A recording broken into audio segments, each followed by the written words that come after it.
નમસ્કાર, આપનું સ્વાગત છે ગુજરાતનો અવાજ ચેનલ ઉપર અને હું છું આપની સાથે પત્રકાર કાજલ સો। આજે દેવભૂમિ દ્વારકા જિલ્લાની એકતા દેખાણી મને।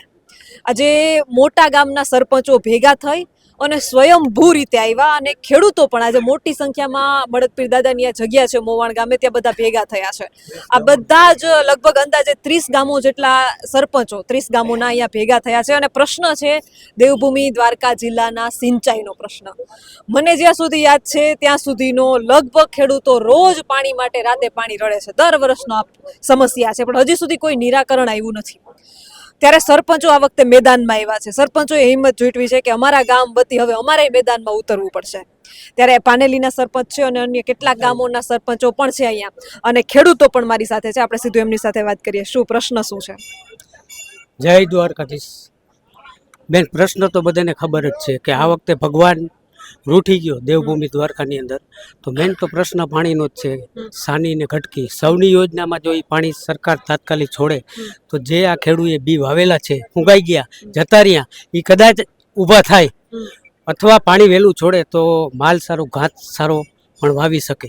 અને આ ઓછામાં ઓછા 20-25 ગામના ખેડૂતો અને સરપંચો અહીં ભેગા થયા છે અને સરકારને ઘણી વખત રજૂઆત, સરકારને ખબર જ છે કે ખરેખર ખેડૂ આપણે કહી અને પછી સરકાર પાણી છોડે તો એને પહેલાં આયોજન કરી અને ખરેખર પાણી છોડવું પડે ખેડૂ માટે।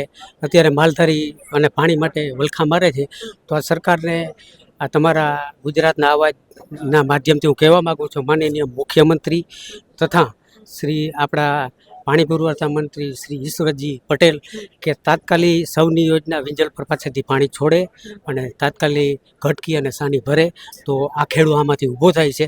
બાકી તો ખેડૂના અનેક પ્રશ્ન છે, તમે કાયમી ગુજરાતની અંદર અવાજ ઉઠાવો જ છો તમારી ચેનલ ઉપર, પણ સરકાર ક્યાં કંઈ સાંભળતી જ નથી। ખરેખર તો વહેલી તકે પાણી છોડે તો આ ખેડૂ આમાંથી ઊભો થાય। બે વખત બી વાવેલા છે પણ હવે પાણી નહીં છોડે, વરસાદ આવેલો જ નથી। બધાને ખબર છે કે આપણે આમ બારા ઊભા હોઈએ ને તો ખાલી ભીંજાય નહીં, અડધો ઇંચે વરસાદ નથી। તો સરકાર પાસે આટલી જ માગણી છે, તાત્કાલિક પાણી છોડે। આ ટીવીના માધ્યમથી કોઈ અમારે આવેદનપત્ર આપવાની જરૂર જ નથી, કાલની તારીખમાં છોડી દે તો આપણે પરમદી કરવું જ નથી, એવી મારી માગણી છે। જય દ્વારકાધીશ।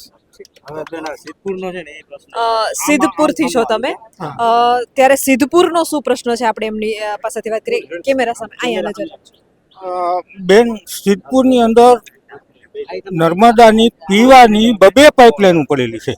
એક પાઇપલાઇન તો ટૂંકમાં તૂટી ગઈ, ફેલ થઈ ગઈ, પાણીનું આવ્યું, ઉદ્ઘાટન નથી। બીજી પાઇપલાઇન અત્યારે પડેલી છે નવી બની, તો એને પણ ખાની નદીની અંદર ટૂંકમાં દાટી અને પાણી અમને આપતા પીવાનું નથી। હવે અમારા ઓજમાં પાણી થઈ ગયું, અમારા ઓજમાં માત્ર 2 જ ઉલારા નીકળે છે। માણસો બધા પોતાના ટેન્કર ગાડા અને ટૂંકમાંથી પાણી હારે છે, તો અમને પીવાનું તો આપો। આ સૌની યોજના નળ સે જલ યોજનામાં અમને શું કામ રાખી દીધા એમ?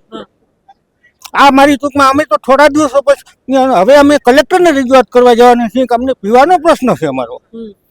પાઇપલાઇન પડેલી છે, થોડી જ પાઇપલાઇનનું કામ બાકી છે અને છતાં આ લોકો અમને પાણી નથી આપતા। સિદ્ધપુરનો પ્રશ્ન છે કે ભાઈ સિંચાઈ તો ઠીક, પીવાના પાણીના ફાફા છે, એની તો વ્યવસ્થા પહેલા કરાવો। સૌની યોજના અને નલ સે જલ યોજનાની જે આપણે વાતો કરીએ છીએ તો વાસ્તવિક રીતે એ ગ્રામીણ વિસ્તારો સુધી પહોંચી છે કે નહીં એ મહત્વનું છે।